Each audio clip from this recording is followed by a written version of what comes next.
اكله. لانه عشان صوت يعني يبين، طبعا تدري الصوت يبين عادي يعني. السلام عليكم. تمام الحمد لله. ايوه الحمد لله بصحه وعافيه. والله في عندنا لايف. سيشن لايف. أنا بسأل عن المحتوى المحلي. تمام ممكن اني تعال جنبي احمد سالم. اوكي تفضلي. The stage is yours. عاد سهازة تخليني اسوي عشان سبحان الله.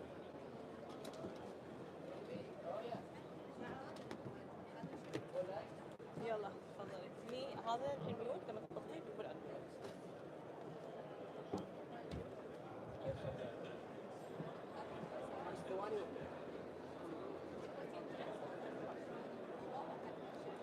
So good afternoon, everyone, and welcome here. We're gonna have a short talk, or for example, a story. It's not even a talk. We're gonna tell the story of our national CSR framework in Oman. So just for your information, I am Rawan El Salmi. I am the head of Our Sustain, a local company specialized on sustainability-related services and also business excellence. So we are talking about Lean Six Sigma, Kaizen, and change management, besides the well-known sustainability-related services like ESG reporting, CSR measuring impact reports, and also sustainability strategy. So to start the story, we need to know that if we put ourselves in a situation as a country that would like to develop their own national CSR framework. So usually we just go and copy paste whatever others are doing, and then we try our best to make it work on our country too. And we start even blaming ourselves if it's not working right way, and we're going to start talking about what is the sources or the triggers, why it is failing here, and it is succeeding in the other countries too. So before we start with the story itself, let's talk why we need a national CSR framework. So we needed to unify our standards and the practices as one country, rather than the duplication that is currently happening, that each company has their own standards. Also strengthening our accountability and the transparency, and we have already conducted our current situation here in Oman to measure the CSR practices, and we have found that transparency is one of the key challenges here. Also achieving national goals alignment. We have our own national, let's say, Vision Oman 2040, and also we are signing for the United Nations SDGs too. Also protecting the public interest. So when we are talking about CSR, many people think about it as a charity, but it's totally not.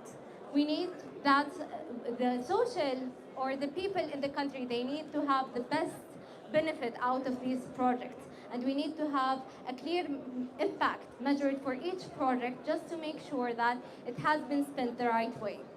Lastly, we have the aligning with the global efforts and also our country's picture or image in the international level too.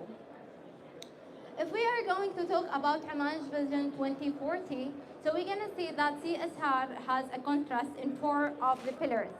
Inspired individual and creative society, we have competitive and diversified economy, responsible governance and institutional capacity, lastly, sustainable environment and national resources. It's also merged within a variety of priorities within the national vision too. So as I told, the whole story has begun once we start working with the Ministry of Social Development to develop Oman's national CSR framework. We have achieved it, and the framework currently in the last stage. It's just waiting for the approval from the cabinet. But we have achieved many things, or many of our main goals.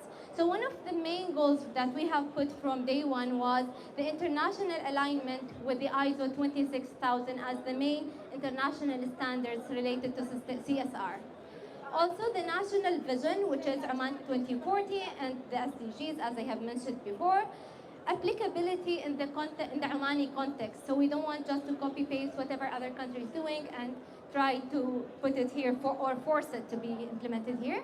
Lastly, effective motivation for the companies, because We have heard from many companies, they are complaining that we are spending a huge amount of money as the CSR in the country, but we didn't get anything in advance. So we have already achieved all the mentioned goals, but today we're going to focus on the ISO 26000 and why we have chosen it as the main international standards. So we have chosen it because more than a lot of experts from more than 90 countries have been participated in writing the ISO 26000. Also because it is universal and inclusive because it's international based. It has 7 principles and subjects. We will mention them in more details in the upcoming slides. Also, the flexibility and guidance base, because here in Oman, we are not looking for something unflexible, so we need that kind of flexibility in our nation too. So this is the main 7 core subject of the ISO. We have organizational governance, human rights, labor practices, the environment, fair operation practices, consumer issues, and lastly, community involvement and development. So the main story that I would like to share with you today is not about the alignment with ISO 26000. We would like to share with you that how we go beyond the ISO 26000 itself. So the proposed national CSR frameworks go much beyond that with the 4 extra axes.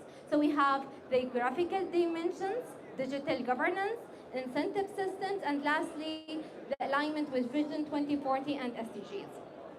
So if we are going to compare the ISO 26000 with the Omani framework when it comes to distribution of justice. So the ISO says that we need to have the kind of community involvement where we are having CSR projects. But the national framework says loudly and clearly that each company, they need to share the kind of benefit within the area of their operation. So for example, if a company has an operation in Al-Wusta people need to have that kind of CSR project because we are using their own national neutral resources. So it becomes more for the justice, a kind of justice and distributed of resources because many of the companies were focusing to share